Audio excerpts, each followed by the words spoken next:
Hello world, this is Darren Martineau here with New Lifestyle Mastery, and in this video I'm going to tip the some of the top niches in 2023. These are the top affiliate marketing niches to go into, and these are some that I'm going to be going into.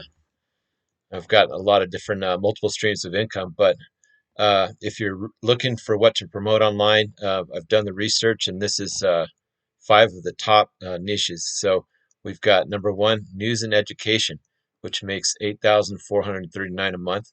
Number two is the survival and security niche, which makes 2,860 and $25 an hour. These are based on these affiliate sites.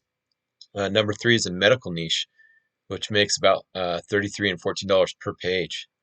Number four is a huge niche, which is a health and fitness niche. There's a ton of products you can create around it. Therefore, you'd have to create a really big site.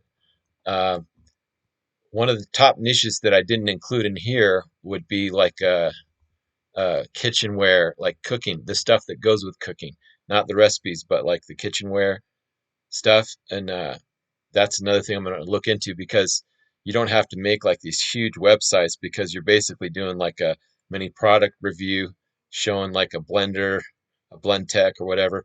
And then you can do that with a ton of products that people actually need, kitchenware, and you don't have to make like tons and tons of pages. I mean, you'll make the pages, but you'll focus on the best sellers. And then we have the sports niche, which is there's sports and there's sports betting. There's all kinds of things. That one has almost $3,000 average monthly profit. So if you'd like to get a free book, marketing book, click on the link, put in your email, and right now, and you'll get access to my marketing guide, and we'll show you my best way that I make money online. Thank you, and please subscribe and share with your friends.